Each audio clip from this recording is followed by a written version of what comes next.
श्री गणेशाय नमः। जय जीवतानी। मीन राशि कैसा रहेगा 2026 आपके लिए? मैंने कैप्शन में लिख दिया है दैवी कृपा बनी रहेगी आप पर और बड़ा ही उलटफेर होने वाला है।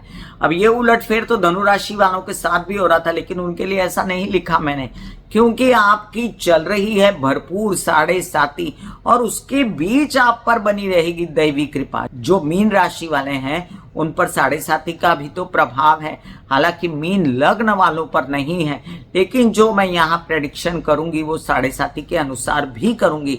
याद रखें कि आप पर गुरु की कृपा का हाथ है। अतिचारी गुरु 2026 में आपकी रक्षा करेगा।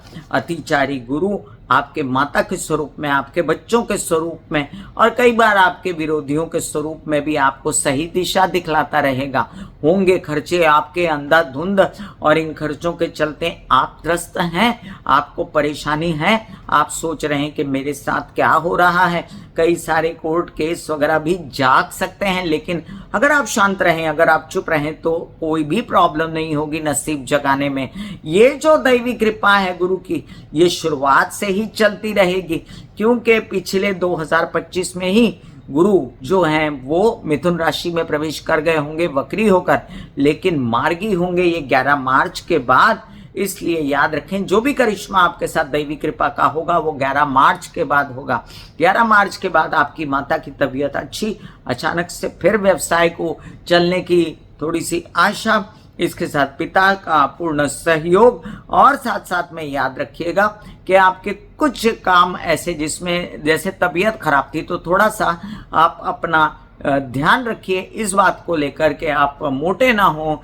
आपको कोई ऐसी परेशानी चर्बी से रिलेटेड, लीवर से रिलेटेड, प्रजनन अंगों से रिलेटेड, इन बातों से रिलेटेड कोई परेशानी है तो ध्यान रखिए। अब देखिए जून तक तो ये जो राहु अनाप शनाप खर्चे करने के लिए आया है द्वादश में, उस पर कंट्रोल रहेगा गुरु का। तो गुरु महाराज भले वक्री हों, भले 11 मार्च के बाद मार्गी हों, लेकिन पूर्ण रूप से आपके लग्नेश गुरु, मीन राशि मीन लग्न वालों के लग्नेश गुरु, राशिश गुरु आपके जो हैं ध्यान रखेंगे राहु पर दृष्टि करके। और राहु पर दृष्टि रहेगी तो राहु उत्पात नहीं मचा सकेगा जितना वो मचा सकता था। अब यहाँ पर क्या होगा कि 1 जून के बाद जो है गुरु वहां से कूच कर जाएंगे मिथुन राशि से और उसके बाद आपके लग्नेश पहुंच जाएंगे कहाँ? पंचम भाव में। यहाँ से गुरु चांदनी योग शुरू होगा जो आपको बेहद सहायता करेगा। व्यवसाय, नौकरी, धंधा बढ़ाने के लिए अध्ययन मार्ग प्रशस्त कर देगा।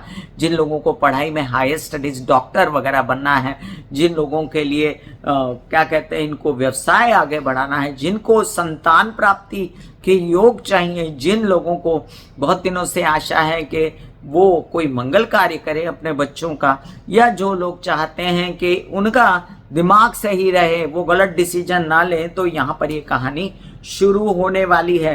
अगर अब तक आपको मेरा ये वीडियो अच्छा लग रहा है तो कृपया सब्सक्राइब कर दीजिए मेरा ये YouTube channel beauty with astrology by Kamini Khanna.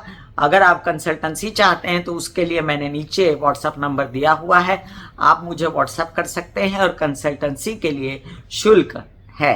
वहीं पर ये गुरु भाग्य को भी देखेंगे तो भाग्य भाव काल पुरुष की कुंडली के हिसाब से गुरु का ही होता है, और भाग्य भाव को पंचम दृष्टि से देखने वाले ये गुरु आपके लग्न को भी देखेंगे। तो 4 महीने की कृपा आप पर ऐसी छाएगी दैवी कृपा कि आपके फटाफट सब काम बनेंगे साढ़े साती के रहते हुए भी, क्योंकि जितना शनि की अनिष्टता है उतनी ही ज्यादा गुरु की शुभता है। और जो चंद्रमा पर शनि का प्रकोप है वो गुरु चंद्रमा के साथ आकर चंद्रमा को बचाएंगे। तो याद रखें कि आपका बुरा जो पीरियड है उसके अंदर आपको राहत की सांस दैवी कृपा से आती रहेगी। यही नहीं, कामिनी खन्ना का जो दिमाग चलता है वो ये भी कहता है कि जब गुरु 31 अक्टूबर 2026 को आपके षष्ठ भाव में आएंगे तो लोग कहेंगे कि गुरु षष्ठ भाव में अच्छा नहीं होता, लेकिन आपका काम चलता रहेगा। षष्ठ भाव में बैठा गुरु बीमार जरूर कर सकता है, आपको पेट से रिलेटेड समस्याएं दे सकता है, कोई अन्य प्रकार की स्ट्रेस परेशानियां दे सकता है आपको कार्य से रिलेटेड, लेकिन ये गुरु भी राहु पर कंट्रोल रखेगा, खर्चों पर कंट्रोल रखेगा, कामकाज को बढ़ाएगा और धन लाने की प्रक्रिया नॉर्मल रूप से आपका घर चलता रहेगा।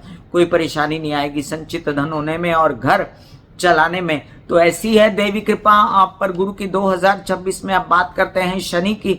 शनि महाराज जो 5 फोल्ड्स लेकर 7.5 लेकर आते हैं, वो शनि महाराज ये कहते हैं साहब जी कि आप अपनी तबीयत संभालो, प्राणायाम करो, योग करो, मेडिटेशन करो, एक्सरसाइज करो, क्योंकि आपके दिमाग पर बैठ गए, ये आपको स्ट्रेस दे दिया।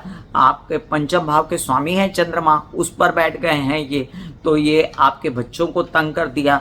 जो लोग व्यवसाय करना चाहते हैं, नौकरी करना चाहते हैं, पढ़ना चाहते हैं, उनकी गति नहीं बढ़ रही थी तो उनको तंग कर दिया। और वहां से आगे देखें तो यात्राओं में बहुत बड़ा लाभ ना हुआ, वहां से आगे देखें तो कामकाज को रोका और विवाहित जीवन में समस्याएं खड़ी की, माता पिता को कष्ट दिया। ऐसे में आपको करना क्या है? ऐसे में ये शनि का प्रकोप कम करने के लिए आप सभी गुरु के और चंद्रमा के उपाय कर सकते हैं। पानी ज्यादा पिएं, चांदी के ग्लास में पानी पिएं, सराहने चांदी का ग्लास रखकर सोएं पानी वाला, सुबह वॉश बेसिन में फेंक दें, चंद्रमा को देखें, माता के पैर छुएं और चंद्र के सभी उपाय मैं डिस्क्रिप्शन में लिंक डाल देती हूँ आपके लिए। ये भी समझ लीजिए कि गुरु महाराज जो है इनके भी उपायों के लिंक डिस्क्रिप्शन में डाल देती हूँ, जैसे चंदन केसर गंगा जल का टीका लगाना या हल्दी थोड़ी नहाने के पानी में डालकर नहाना, पुखराज पहनना अपनी फर्स्ट फिंगर में। अब ये पुखराज पहनते समय आप उसको सोने में बनाएं तो ज़्यादा अच्छा, अदरवाइज चांदी में भी बना सकते हैं। और गुरुवार के दिन सुबह सूर्योदय पर इसको धारण कर सकते हैं। ये भी याद रखें कि आप धारण कर सकते हैं चांदी या मोती भी, जिससे आपको मानसिक शांति रहेगी। और इसके साथ आप जो हैं कई सारे कार्य ऐसे कर सकते हैं, जैसे ज्वेलरी से रिलेटेड कोई धार्मिक कार्य कर सकते हैं। सोना वगैरह बेचते हैं जो लोग, वो लोग अपना काम आगे बढ़ाएं। जो ज्ञान की बात करते हैं, जो लोग टीचर हैं, लेक्चरर हैं, सिखाने की किसी भी फील्ड में हैं, वो लोग भी आगे बढ़ सकते हैं। और ऐसा कुछ नहीं है कि इनका काम रुक ही गया है। ये बड़े जुगाड़ू होते हैं मीन राशि वाले, अपना काम करने में डरते नहीं हैं ये। और यहाँ पर एक कहानी और है आपके लिए, वो है केतु की कहानी, जो षष्ठ भाव में बैठे हैं। तो षष्ठ भाव में वैसे तो केतु अच्छे नहीं माने जाते, लेकिन षष्ठ भाव में बैठा हुआ केतु शत्रुहंता योग बनाता है, क्योंकि केतु कुजवत होता है, मंगल की तरह होता है, सूर्य के घर में बैठा है। तो ये यहाँ पर जो है शत्रुहंता योग बनाएंगे केतु।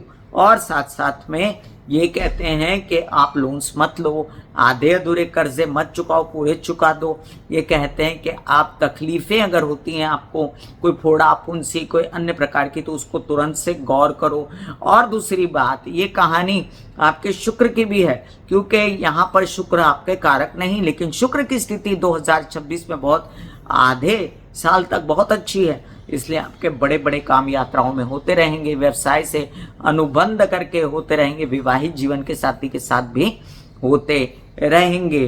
तो 2026 आपके लिए बचाव लेकर आया है 7.5 में, इसलिए आपको ज्यादा परेशान होने की जरूरत नहीं। अब आप कहेंगे कि ये सब बात आपने शनि गुरु राहु केतु की कह दी, अब यहाँ पर कोई और ग्रह है क्या जो बचाता है? जी हाँ, यहाँ पर आपको जो स्पेशली बचाव मिलेगा वो चंद्रमा के कारण।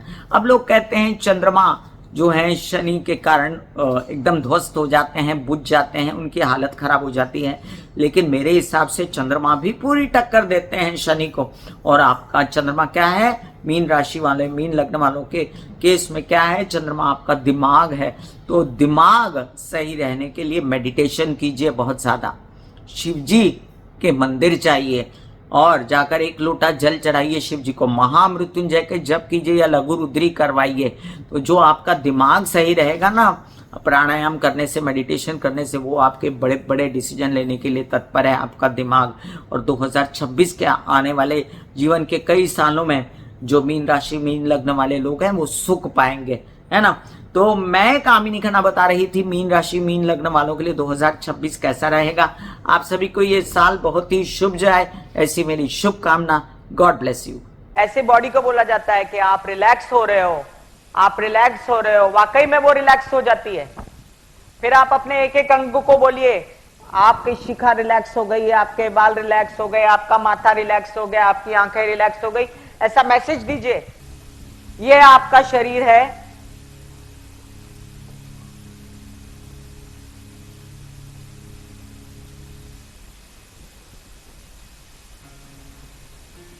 और आपकी बॉडी में मेडिटेशन जो है करने से पहले आपकी ये अवस्था होती है जैसे आप सब अभी बैठे हो।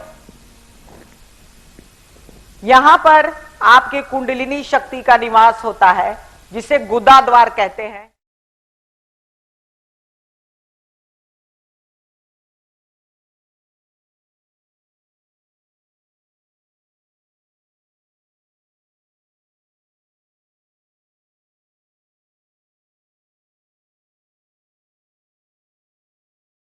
जो मेरे विचारों में बहती है, जो नहीं हो करके भी है। माँ देखिए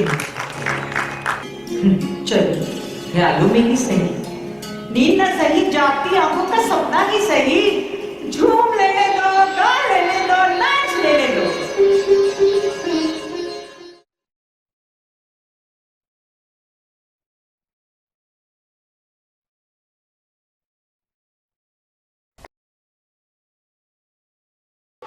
दिल का हाल सुनो मेरी